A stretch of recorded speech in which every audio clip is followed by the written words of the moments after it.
அன்பான கிறிஸ்தவ சொந்தங்களுக்கு வணக்கம். இன்றைக்கி கிறிஸ்தவத்தில் ஒரு விசித்திரமான ஒரு சூழ்நிலை இருக்குது. அதாவது சத்தியத்தை பேசுங்க அப்படின்னு சொல்லி சொல்கிறத விட, ஒருவேளை நீங்கள் சத்தியத்தை பேசும்போது அதனால் ஒரு சிலர் டிஸ்டர்ப் பண்ணாங்க அப்படின்னா, நீங்கள் அந்த சத்தியத்தை பேசாமல் இருங்க, அதுதான் அன்பு அப்படின்னு சொல்லி ஒரு மனநிலை உருவாக்கப்பட்டிருக்குது. அதாவது இது ரொம்ப ஆபத்தான ஒரு மனநிலைங்க. இது திட்டமிட்டு உருவாக்கப்பட்டு இருக்கிற ஒரு மனநிலை. இந்த மனநிலை ஏன் ரொம்ப ஆபத்தானது அப்படிங்கிறது இந்த வீடியோவில் நம்ம பார்க்க போகிறோம். முதலாவது இந்த பிரச்சனை. அதாவது வேதாகம் என்ன சொல்லுது அப்படின்னா, அன்புடன் சத்தியத்தை பேசுங்க அப்படின்னு சொல்லி சொல்லுது.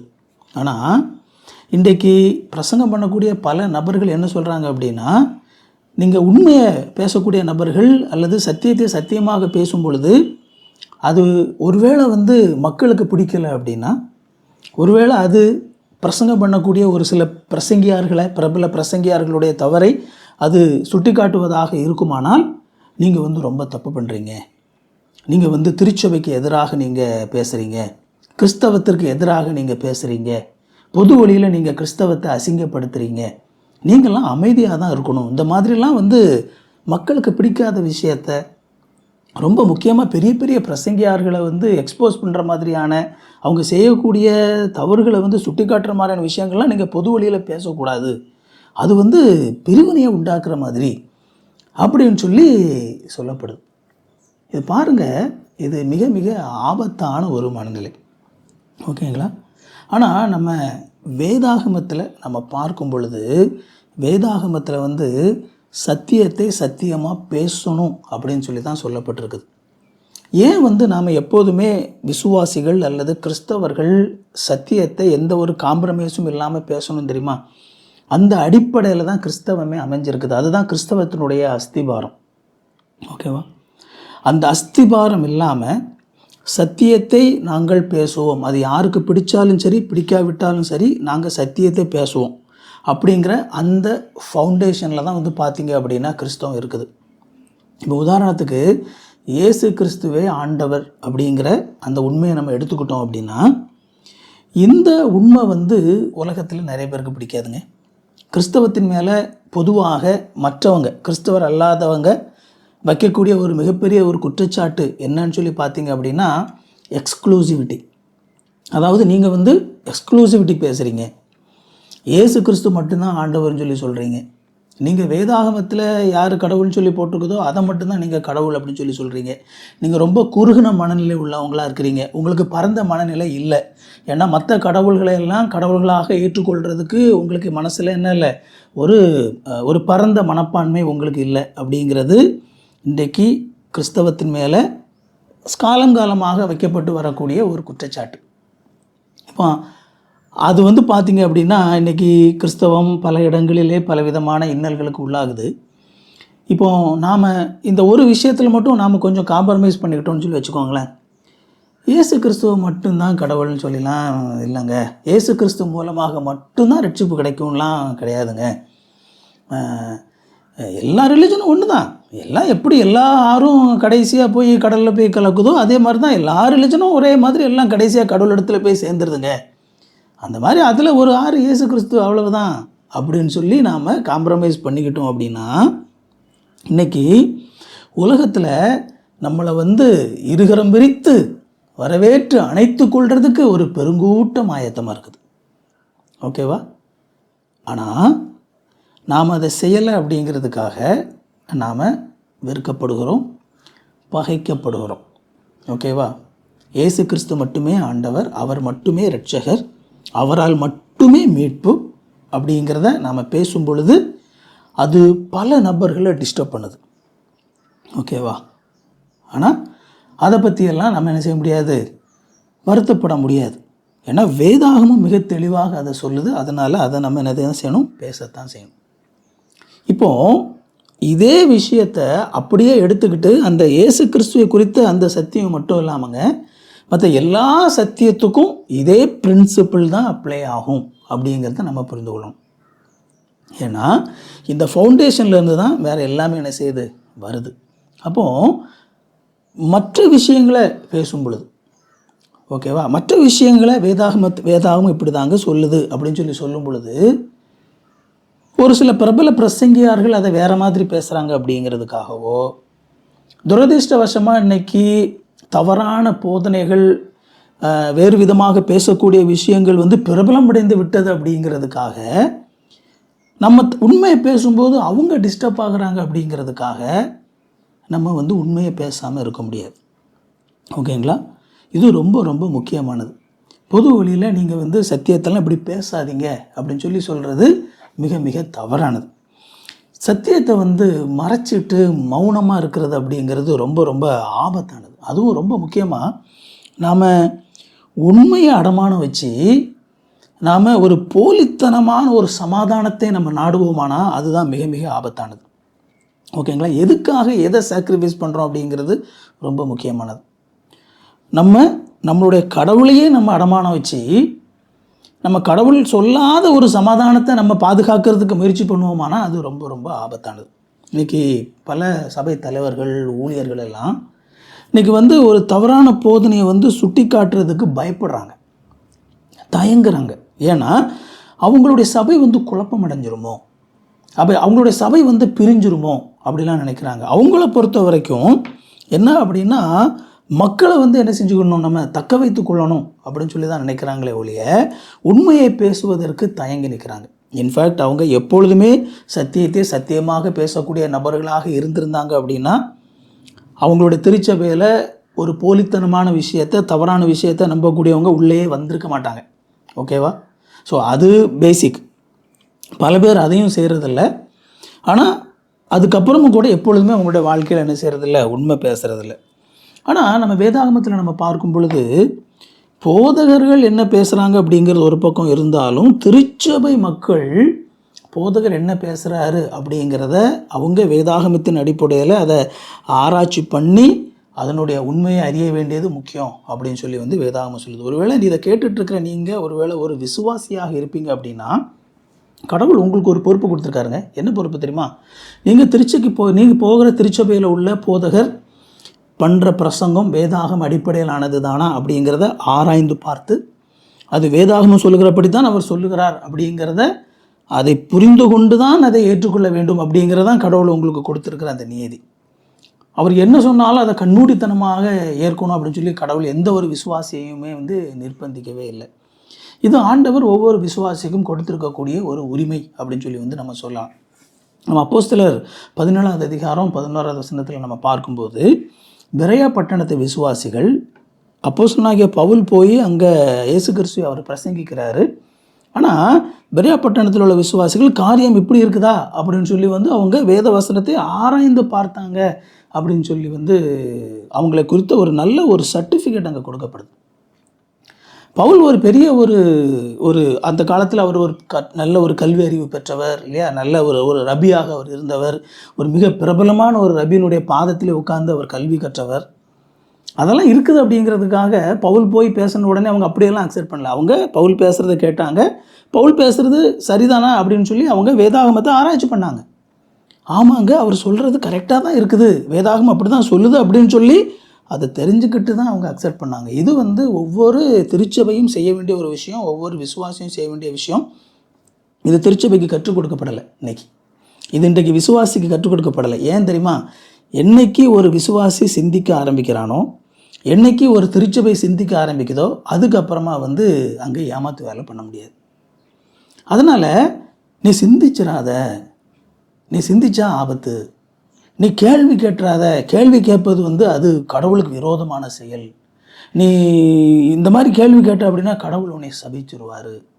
இந்த மாதிரி மக்களை காட்டக்கூடிய ஒரு நிலை வந்து இன்றைக்கி இருக்கிறத வந்து நம்ம பார்க்குறோம். மக்கள் அடிமைகளாக வைக்கப்பட்டிருக்கிறத நம்ம பார்க்குறோம். அப்போஸ்தலனாகிய யோவான் வந்து அன்பை பற்றி அதிகமாக எழுதினவருங்க. அன்பின் அப்போஸ்தலன் அப்படின்னு சொல்லி அழைக்கப்படுறார். வேதாகமத்தில் உண்மையான அன்பின் அப்போஸ்தலன் அப்படின்னு சொல்லி அழைக்கப்படுறது அப்போஸ்தலனாகிய யோவான் தான். இங்கே ஒரு ஆள் வந்து ஊரை தெத்தி பிழைச்ச ஒரு ஆள் வந்து தன்னை அன்பின் அப்போஸ்தலன் சொல்லிக்கிட்டு அலைஞ்ச ஒரு ஆள் ஒருத்தர் உண்டு. அவர்கிட்ட வந்து அன்பே கிடையாதுங்க. ஓகேங்களா? அன்புள்ள ஒருத்தர் வந்து இந்த மாதிரி ஏமாற்றவே மாட்டாங்க. உண்மையான அன்பின் அப்போஸ்தலன் வேதாகமத்தில் யோவான். அப்படிப்பட்ட அன்பின் அப்போஸ்தலன் சொல்லி அழைக்கப்படக்கூடிய ஒரு நபரே தியோத்திரேப்பு அப்படிங்கிற ஒரு நபருடைய பெயரை சொல்லி தன்னுடைய கடிதத்திலே அவர் வந்து அந்த தவறை சுட்டிக்காட்ட தயங்கலை. ஏன் பொது வழியில் பேசுகிறீங்க, ஏன் பொது வழியில் பேசுகிறீங்க அப்படின்னு சொல்லி திரும்ப திரும்ப பல பேர் வந்து இது கேட்குறாங்க. ஏங்க, வேதாகமத்தில் வந்து எழுதப்பட்டிருக்கிற ஒரு விஷயம் பொது வழியில் எழுதப்பட்ட ஒரு விஷயந்தான். அதுவே பல பேருக்கு புரிய மாட்டேங்குது. அது ஏதோ ரகசியமாக எழுதி வைக்கப்பட்ட ஒரு விஷயம் கிடையாது. ஆண்டவருக்கு தெரியும். அன்றைக்கு அவர்கள் யோவான் அந்த கடிதத்தை எழுதும்போது இன்னும் பல நூற்றாண்டுகளாக அந்த கடிதம் வாசிக்கப்பட போகுது. வெறுமனே திருச்சபைக்குள்ளே இருக்கிற மக்களால் மட்டும் இல்லை, உலகம் முழுக்க இருக்க பல நபர்களால் அந்த வேதாகமம் வாசிக்கப்பட போகிறது. ஆண்டவருக்கு தெரியாதா? ஆனால் நம்ம வேதாகமத்தை கவனித்து பார்ப்போமானா, ஆதி ஆகமத்திலேருந்து வெளிப்படுத்தல் வரைக்கும் எத்தனை இடங்களில் நமக்கு அந்த வேதாகமத்தில் மிகப்பெரிய விசுவாச வீரர்கள் அப்படின்னு சொல்லி சொல்லப்பட்டிருந்தாலும் அவர்களுடைய தவறுகளும் அவங்களுடைய பிரச்சனைகளும் இதெல்லாம் மிக வெளிப்படையாக பேசப்பட்டிருக்கு. ஏங்க அப்படி வெளிப்படை ஆண்டவருக்கு தெரியாதா? என்ன நம்ம இப்படி வெளிப்படையாக ஒருத்தரை பற்றி பேசுகிறோம் அப்படின்னு சொல்லி. பொதுவில் தான் வேதாகமத்தில் வந்து ஒரு நபரை பற்றி எழுதியிருக்காங்க அப்படின்னா அது பொதுவில் தான் எழுதப்பட்டிருக்குது, எல்லாருக்கும் தான் எழுதப்பட்டிருக்குது. அது ரொம்ப முக்கியமானது. இன்றைக்கி வந்து நம்ம சோஷியல் மீடியாவில் பேசுகிறோம் அப்படின்னா சோஷியல் மீடியாவில் நீங்கள் பேசுகிறீங்க, பொதுவில் பேசுகிறீங்க. ஆமாம், அன்னைக்கு வேதாகமும் பொது தான். அன்னைக்கு அதுதான் டெக்னாலஜி. அன்னைக்கு எழுதுறது தான் ரொம்ப கட்டிங் எட்ஜ் டெக்னாலஜி. அன்னைக்கு இருந்த டெக்னாலஜியில் அன்னைக்கு அவங்க திருச்சபையில் இருந்த பிரச்சனையை பொதுவில் தான் அட்ரஸ் பண்ணாங்க. இன்றைக்கி இருக்கிற டெக்னாலஜியை பயன்படுத்தி நாங்கள் திருச்சபையில் இருக்கிற விஷயத்தை பொதுவில் நாங்கள் என்ன செய்கிறோம், அட்ரஸ் பண்ணுறோம். ஓகேவா? அதனால் அது வந்து ரொம்ப முக்கியமானது. பாருங்கள், நம்ம சபை சரித்திரத்தை நம்ம எடுத்துக்கிட்டாலும் ஏரியஸ் போன்ற ஒரு சில நபர்கள் வந்து தவறான போதனைகளை திருச்சபைகளை கொண்டு வந்தப்போ அதனாசியஸ் மாதிரியான நபர்கள் எதிர்த்து நின்னாங்க. ரெக்கார்ட் பண்ணப்பட்டிருக்குது. நமக்கு யோசித்து பாருங்கள், உலகமே எதுக்கு எதிர்த்து நின்னாலும் பரவாயில்லைங்க, நான் வந்து ஆண்டவருக்காக நிற்பேன் அப்படின்னு சொல்லி வந்து அவங்க சொன்னது வந்து என்ன செய்கிறோம், நம்ம வந்து பார்க்குறோம். எபேசியர் 4:15 ரொம்ப அழகாக பவுல் எழுதுகிறாரு, அன்பினால் சத்தியத்தை பேசி தலையாகிய கிறிஸ்துவுக்குள் எல்லாவற்றிலையும் நாம் வளர்கிறவர்களாக இருக்க கடவும். அன்பினால் சத்தியத்தை பேசத்தான் செய்யணும் அப்படின்னு சொல்லி தான் வேதாகம் என்ன செய்யுது, சொல்லுது. அடுத்ததான் ஒரு மிகப்பெரிய ஒரு பிரச்சனை என்ன அப்படின்னா, அன்றைக்கி வந்து உணர்ச்சி வசப்படுறது, எமோஷனல் உணர்ச்சிகளுக்கு தான் அதிகமான முக்கியத்துவம் கொடுக்கப்படுது தவிர ஆண்டவருடைய சத்தியத்துக்கு முக்கியத்துவம் கொடுக்கப்படுறதில்லை. உணர்ச்சிகளுக்கு முன்னுரிமை கொடுக்கப்படுது.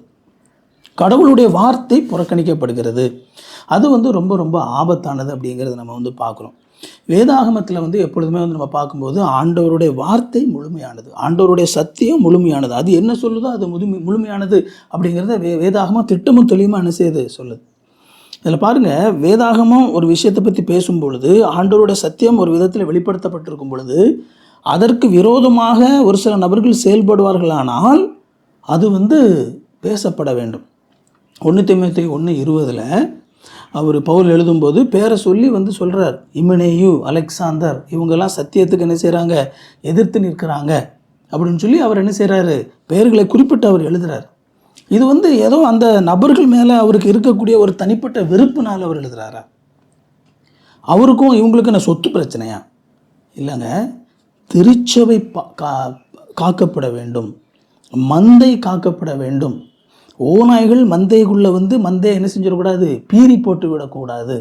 மந்தையை பாதுகாக்கணும் அப்படிங்கிறதுக்காக அவங்க என்ன செய்கிறாங்க, தவறுகளை வந்து துணிந்து சுட்டி காட்டுறது என்ன செய்கிறோம் அப்படின்னா நம்ம வந்து பார்க்குறோம். இது ஒரு அக்கறையினாலே செய்யப்பட்டது தான்.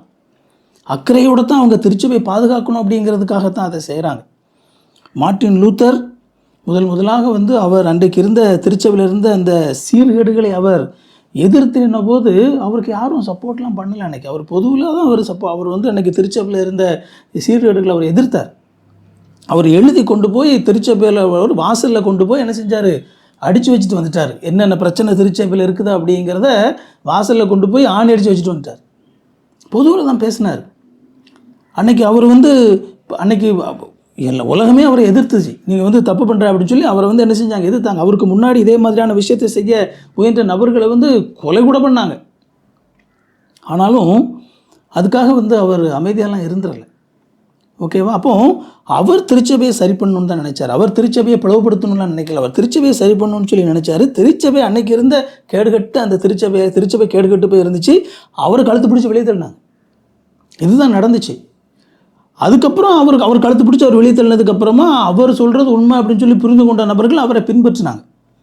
இப்படி தான் வந்து இன்றைக்கி வந்து சீர்திருத்த திருச்சபை உருவாச்சு. இன்றைக்கி எத்தனை பேருக்கு இன்றைக்கி ஒரு மிகப்பெரிய ஒரு பிரசங்கியார்களை பின்பற்றி கொண்டு இருக்கிற எத்தனை பேருக்கு வந்து மார்ட்டின் லூத்தர் பற்றி தெரியும்னே நமக்கு தெரில. அவரை கேள்விப்பட்டிருப்பாங்களா அப்படின்னு சொல்லி கூட தெரில.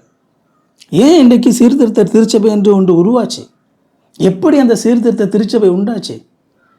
அதே விஷயத்தை அன்னைக்கு மார்ட்டின் லூத்தர் செய்த அதே விஷயத்தை இன்றைக்கு எங்களை போன்ற ஒரு சில நபர்கள் செய்யும்போது, ஓகேங்களா, திருச்சபைக்குள்ள இருக்கிற சீர்கேடுகளை, ஏமாத்து வேலைகளை, பிரச்சனைகளை, பிராடுத்தனத்தை சுட்டி காட்டும்போது, ஏய் நீ சமாதானத்துக்கு குலைச்சலம் பண்ணுற, நீ வந்து பிரிவினையை நீ உண்டு பண்ணுற. நம்ம பேரே ப்ரொட்டஸ்டன்ட் சர்ச்சுங்க, ப்ரொட்டஸ்டன்ட் சர்ச், ஓகேவா? ப்ரொட்டஸ்ட் பண்ணவங்க நம்ம, தவறுக்கு எதிராக ப்ரொட்டஸ்ட் பண்ணவங்க நம்ம, அநியாயத்துக்கு எதிராக ப்ரொட்டஸ்ட் பண்ணவங்க நம்ம, ஓகேவா? ஏமாத்து வேலைக்கு எதிராக ப்ரொட்டஸ்ட் பண்ணவங்க, பிரார்த்தனத்துக்கு எதிராக ப்ரொட்டஸ்ட் பண்ணவங்க நம்ம. அதுதான் நம்மளுடைய ஃபவுண்டேஷன். இன்றைக்கி வந்து நீ பிரிவினை உண்டு பண்ணுற அப்படின்னு சொல்லி பேசினா என்ன ஒரு அபத்தமான ஒரு பேச்சு அது! எவ்வளோ அபத்தமான ஒரு பேச்சு இல்லையா? ரொம்ப தப்புங்க, ரொம்ப தப்பு. பாருங்கள், தீமோத்தேயு 2 தீமோத்தேயு 2:17-18 எழுதுறாரு. அந்தபடி இமினேயும் பிலேத்துவும் அவர்களுக்குள்ளே இருக்கிறார்கள். அவர்கள் சத்தியத்தை விட்டு விலகி உயிர்த்தெழுதல் நடந்து போயிட்டு என்று சொல்லி சிலருடைய விசுவாசத்தை கவிழ்த்து போடுகிறார்கள். பேர் சொல்லி சொல்கிறார், பார் ஏமாத்துறான்டா, பிராடு பையன் அவன், சத்தியத்தை வந்து திருப்புறான், உயிர்த்தெழுதல் நடந்துட்டுன்னு சொல்லி போய் சொல்கிறான், பேர் சொல்லி சொல்கிறாருங்க. தப்பு பண்ணும்போது ஒரு நபர் வேதாகமத்தில் இருக்கிற சத்தியத்துக்கு விரோதமாக பேசும்போது அவர்களுடைய பெயரை சொல்லி அவர் சொன்னது தப்பு அப்படின்னு சொல்லி சொல்கிறதுல எந்த விதமான தவறும் கிடையாது, ஓகேங்களா? அதனால் சத்தியத்திற்காக பேசுகிறவங்கள பார்த்து நீங்கள் பிரிவினை உண்டாக்குறீங்க அப்படின்னு சொல்லி வந்து சொல்வது வேதாகம பூர்வமானதே கிடையாது. அது சத்தியத்தை சொல்கிறது பிரிவினை உண்டாக்குறதும் கிடையாது. உண்மையில் வேதாகமம் யாரை தெரியுமா பிரிவினை உண்டாக்கும்னு சொல்லி சொல்லுது? சத்தியத்தை விட்டு விலகி பிரிஞ்சு போகிறாங்க தெரியுமா, அவங்க தான் பிரிவினை உண்டாக்குறவங்க. எப்பொழுதுமே நீங்கள் வேதாகமத்தை நீங்கள் கவனித்து பார்த்தீங்க அப்படின்னா, வேதாகமமாக இருக்கட்டும், அதன் பிறகு திருச்சபை சரித்திரமாக இருக்கட்டும், இன்றைக்கி வந்து யார் வந்து திருச்சபையை பிளவுபடுத்தினா தெரியுமா? யாரெல்லாம் அப்போஸ்தலர்கள் சொன்ன சத்தியத்திற்கு மாற்றாக புதுசாக ஒரு சில விஷயத்தை உள்ளே கொண்டு வர முயற்சி பண்ணி, ஓகேவா, அது வந்து ஒர்க் அவுட் ஆகாமல் அப்படிப்பட்ட நபர்கள் தான் எப்பொழுதுமே சபை சரித்திரத்தில் சர்ச்சை வந்து பிளவுபடுத்திட்டு போயிருக்காங்க. இதுதான் எப்போவுமே நடந்தது, ஓகேவா? இதுதான் உண்மை. சத்தியத்தை விட்டு விலகி போகிறவங்க தான் பிரிந்து போகிறவர்களாக வேதாகமத்திலே சுட்டி காட்டப்படுறாங்க. அவர்கள் தான் பிளவுபடுத்தும் சக்தி. சத்தியத்தை பேசுகிறவங்க பிளவுபடுத்தும் சக்தி இல்லைங்க. அவங்க திருச்சபையை பாதுகாக்க முயற்சி பண்ணுறாங்க. அவங்க வந்து மந்தையை வந்து செதறி போகாமல் அந்த மந்தையை வந்து ஒன்றாக கிறிஸ்துவுக்குள்ளாக சரியானபடி நடத்தணும் அப்படிங்கிறதுக்கு முயற்சி பண்ணுறாங்க. ஆனால் இன்றைக்கி சூழ்நிலை எந்த அளவுக்கு மாறிடுச்சு அப்படின்னா, குறை சொல்லும் ஆவியை உடையவங்க இவங்கெல்லாம் அப்படின்னு சொல்லிட்டு ஒரு ஆளை அந்த மாதிரி கிண்டி விட்டார், ஓகேவா? அந்த ஆள் இன்றைக்கி இல்லாமல் இருக்கலாம். ஆனால் அந்த ஆளுடைய இந்த விஷமத்தனமான, இந்த நச்சுத்தனமான ஒரு செயல் இன்றைக்கு சத்தியத்தை பேசுகிற எல்லாரும், தவறை சுட்டி காட்டுகிற எல்லாருக்கும் உடனடியாக அவங்களுக்கு கிடைக்கக்கூடிய பட்ட பேர் என்ன அப்படின்னா, இவங்களுக்குள்ள குறை சொல்லும் ஆவி உள்ள வந்துருச்சு. பாருங்கள், நாங்கள் என்ன பிரார்த்தனை வேணாலும் பண்ணுவோம், எப்படி வேணாலும் மக்களை ஏமாற்றுவோம். ஆனால் ஒருத்தர் அதை சொல்லிட்டான் அப்படின்னா உடனே அவனுக்குள்ளே குறை சொல்லும் ஆவி இருக்குது அப்படின்னு சொல்லி அவன் தான் இப்போ திருச்சபைக்குள்ளே பிளவுபடுத்துகிறான்னு சொல்லி அவனை வந்து குற்றம் சாட்டி அவனை அசிங்கப்படுத்துவோம். இதை விட மோசமான ஒரு அந்தகார கிரியை எதுங்க இருக்க முடியும்? எவ்வளவு மோசமான ஒரு அந்தகார கிரியை! சரியை தவறுன்னு சொல்லி சொல்கிறதும், தவறை சரின்னு சொல்லி சொல்கிறதும், இதை பிசாசு செய்யாமல் வேற யார் செய்வான்? நீங்களே சொல்லுங்கள். தவறை சரின்னு சொல்லி ஒருத்தன் சொல்கிறான், சரியை தவறுன்னு சொல்லி மாற்றி பேசுகிறான் அப்படின்னா இதை செய்கிறது யார்? இதுக்கு பின்னால் இருக்கிறது யார்? சத்தியத்தை பேசக்கூடிய நபர்கள் ஒருத்தருக்குள்ள பரிசுத்த ஆவியானவர் இருக்கார் அப்படின்னா இதை செய்வாரா? நீங்கள் யோசித்து பார்க்கணும், விசுவாசிகள் யோசித்து பார்க்கணும். அதனால தான் வந்து என்ன சொல்கிறோம் அப்படின்னா நம்ம பேசுகிறோம். அதனால் அன்போடு தான் பேசுகிறோம், ஓகேவா? அன்பு அப்படிங்கிறது எப்பொழுதுமே கண்டிப்பாக தாங்க இருக்கும். அன்பு அப்படிங்கிறது எப்போவுமே கண்டிப்பாக தான் இருக்கும். அன்பு அப்படிங்கிறது ஒரு மாதிரி சலங்குலாம் அப்படி வேணாலும் இருந்துக்கலாம், இப்படி வேணாலும் இருந்துக்கலாம், அதுவும் சரிதான், இதுவும் சரிதான், எல்லாம் சரிதான்ப்பா, அப்படி அன்பு இருக்காது. அதுக்கு பேர் அன்பு கிடையாது. அதுக்கு பேர் சும்மா அப்படி குழஞ்சி ஒரு ஸ்டெடியான ஒரு நிலையில் நிற்க தெரியாமல் அங்கேயும் இங்கேயும் இல்லாமல் குழஞ்சி போகிறது. அதுக்கு பேர் அன்பு கிடையாது. ஐ டோன்ட் அதுக்கு எக்ஸாக்டாக அது என்ன வார்த்தை சொல்கிறதுன்னு எனக்கு தெரில. அது கரெக்டாக தெரிஞ்சுனாக்கி நீங்கள் கமெண்டில் போடுங்க. அதுக்கு பேர் அன்பு கிடையாது. அன்பு அப்படின்னா அன்பு வந்து ஸ்டெடியாக நிற்குங்க. அன்பு வந்து சரின்னு சொல்லி சொல்லும். அன்பு தவறை வந்து சுட்டி காட்டும். ஓகேவா? யோசித்து பாருங்கள். நீங்கள் உங்கள் பிள்ளைங்க தப்பு பண்ணுறாங்க அப்படின்னா, நான் வந்து இனிமேல் பேசக்கூடிய வீடியோஸ்லலாம் ரொம்ப ஸ்ட்ராங்காக வந்து உங்களை இப்படி ஹிட் பண்ணுற மாதிரியான இல்லஸ்ட்ரேஷன் நான் வந்து பயன்படுத்த போகிறேன். ஏன்னா மக்கள் வந்து மடச்சாம்பிராணிகளாக போய் கிடக்கிறாங்க. மடச்சாம்பிராணிகளாக மண்டைக்குள்ளே ஏற மாட்டேங்குது. அப்போ அவங்கள வந்து ஹிட் பண்ணுற மாதிரியான, இன்ஃபேக்ட் நான் வெளிப்படையாக சொல்கிறேங்க, ஒரு சில நேரத்தில் உங்களுடைய மனசை வந்து ரொம்ப புண்படுத்த மாதிரியான ஒரு சில ஸ்ட்ராங்கான இல்லஸ்ட்ரேஷனை சொல்லித்தாங்க உங்களுக்கு இதை நான் புரிய வைக்க போகிறேன். எனக்கு வேறு வழி இல்லை. நீங்கள் உங்கள் கணவனோ ஒரு மனைவியோ அவங்க வந்து ஒரு தவறான தொடர்புக்கு போயிட்டாங்கங்க. ஓகேவா? நான் தான் சொல்லிட்டு தான் செய்கிறேன். ஓகேவா? ஒரு தப்பான ஒரு இன்னொருத்தர் கூட தொடர்பாயிருச்சு. நீங்கள் என்ன செய்வீங்க? அது தப்புன்னெலாம் சொல்லக்கூடாதுங்க. அப்படி சொன்னால் அது அன்பாக இருக்குமா? அது தப்புன்னெலாம் சொல்லக்கூடாது. அது அவங்களுக்கு அது தப்புன்னு தெரியலை, அதனால் அவங்க பண்ணுறாங்க. நம்ம தப்பு எப்படி தப்புன்னு சொல்லி சுட்டி காட்ட முடியுமா? அது நம்ம சகிச்சுக்கிட்டு தாங்க இருக்கணும். இப்படி இருக்க முடியுமா? இதுதான் அன்பா? இப்படி இருக்கிறதுக்கு பேர் அன்பா? முதலாவது, கணவனுக்கு விரோதமாக துரோகம் பண்ணுறதும் அன்பு கிடையாது. ஒருத்தர் சொல்கிறேன்னு சொல்லி நினைக்கிறேன், கணவனோ மனைவியோ துரோகம் பண்ணுறதும் அன்பு கிடையாது. அப்படி பண்ணுறதை வந்து சுட்டி காட்டாமல் இருக்கிறதும் அன்பு கிடையாது. யோசித்து பாருங்கள். அப்போ தப்பு ஒரு சில இடங்களில் நடந்துச்சு அப்படின்னா தப்புன்னு தான் சொல்லணும். தப்புன்னு சொன்னால் தான் அது சரி ஆகும். அது எப்படிங்க சொல்ல முடியும் அப்படின்னு சொல்லி இருந்தால் அது வந்து அது சரி கிடையாது. ஓகேங்களா?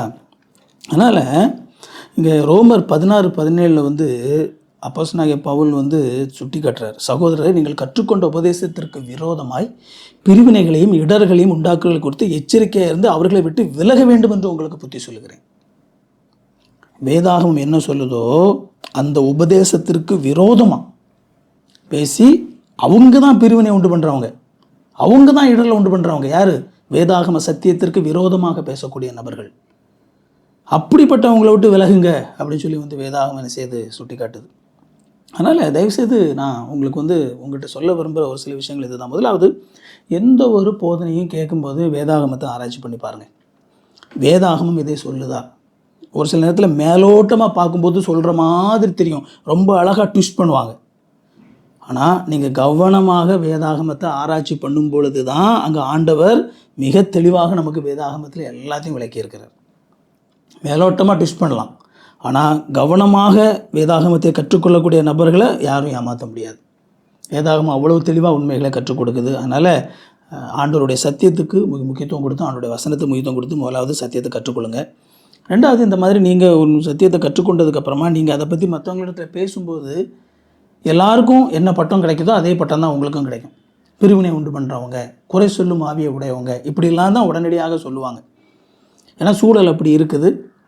ஒருவேளை நீங்கள் வந்து அந்த மாதிரியான பேச்சுகளை நீங்கள் எதிர்கொள்ள நேரிட்டீங்க அப்படின்னா நீங்கள் அதை பற்றி நீங்கள் வருத்தப்பட வேண்டிய அவசியம் கிடையாது.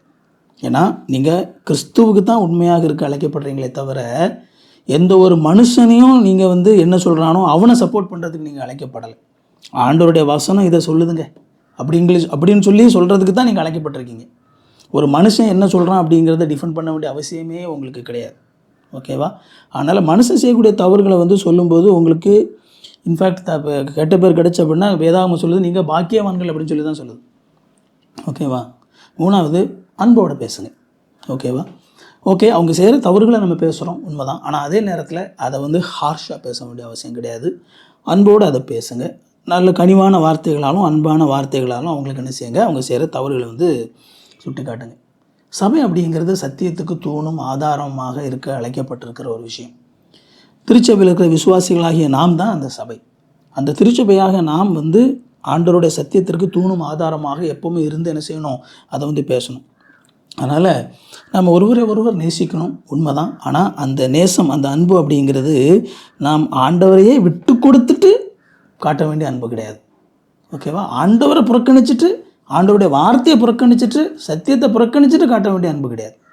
சத்தியத்திற்கு உட்பட்ட அன்பு. அன்பு எப்பொழுதுமே சத்தியத்துக்கு உட்பட்டுதான். ஓகேவா? அன்பும் சத்தியமும் எப்பொழுதுமே சேர்ந்து தான் போகுது. அன்பு இல்லாமல் சத்தியம் இருக்க முடியாது, சத்தியம் இல்லாமல் அன்பு இருக்க முடியாது. அன்பு இல்லாமல் சத்தியத்தை பேசுகிறது அப்படிங்கிறது எந்த அளவுக்கு தவறானதோ அதே மாதிரி சத்தியம் இல்லாமல் அன்போடு இருக்கிறது அப்படிங்கிறது ரொம்ப ஆபத்தானது. அதனால் எப்பொழுதுமே இந்த இரண்டோடும் சேர்ந்து பயணிக்க கற்றுக்கொள்ளுங்க. வேதாகமத்தில் சரியானபடி ஆண்டவருடைய வார்த்தையை கற்றுக்கொள்ளுங்க. உங்களுடைய வாழ்க்கை இந்த உலகத்திலே ஆண்டவர் விரும்புகிற வண்ணமாக பிரயோஜனம் உள்ள ஒரு வாழ்க்கையாக வாழ முடியும். நீங்கள் சத்தியத்தை அறியாமல் தவறான பாதையில் போனீங்க அப்படின்னா உங்களுடைய வாழ்க்கை இந்த உலகத்திலே வீணாக போகும். அவ்வளோதான். சரிங்களா? தொடர்ந்து நாம் பல விஷயங்களை கற்றுக்கொள்ளலாம். நீங்கள் உங்களோட சந்தேகங்களை நீங்கள் கமெண்டில் கேட்கலாம். உங்களுடைய கருத்துக்களை நீங்கள் கமெண்டில் சொல்லலாம். உங்களுக்கு அதற்கான உரிமை இருக்குது. அதே மாதிரி ஒவ்வொரு ஞாயிற்றுக்கிழமையும் சாயங்காலம் நாங்கள் ஒரு சிலராக கூடி ஒரு பைபிள் ஸ்டடி ஒன்று ஆன்லைனில் நாங்கள் பண்ணிகிட்ருக்கிறோம். இப்போ அப்போஸ்தலர் நடவடிக்கைகள் நாங்கள் தியானித்து கொண்டு இருக்கிறோம். ஒருவேளை உங்களுக்கு தொடர்ந்து வேதாகமத்தை கற்றுக்கொள்ளணும்னு ஆசை இருக்குது அப்படின்னா நீங்கள் எங்களோட கூட அந்த ஆன்லைன் இதில் நீங்கள் இணைந்து கொள்ளலாம். தொடர்ந்து நடந்துகிட்ருக்குது. ரொம்ப 1-2 வருடங்களாக இது நமக்கு நடந்துகிட்டு இருக்குது. அதனால் ஒரு சிலர் தான் கலந்து கொள்கிறாங்க. வேதாகமத்தை கற்றுக்கொள்ளணும்னு நினைக்கிறவங்க நீங்கள் என்ன செய்யலாம் அப்படின்னா நீங்கள் இதில் கலந்து கொள்ளலாம். நேரடியாக உங்களோட சந்தேகங்களை கேட்கறதுக்கான வாய்ப்புகள் கிடைக்கும். அந்த வாட்ஸ்அப் குரூப்புக்குள்ளே நீங்கள் வந்தீங்க அப்படின்னா ஒவ்வொரு வாரமும் அந்த லிங்க் நான் ப்ரொவைட் பண்ணுவேன். ஸோ அந்த வாட்ஸ்அப் லிங்க் நான் டிஸ்கிரிப்ஷனில் கொடுத்துருக்குறேன். ஓகேங்களா? இந்த வீடியோ உங்களுக்கு பயனுள்ளதாக இருந்திருக்கும்னு சொல்லி நம்புகிறேன்.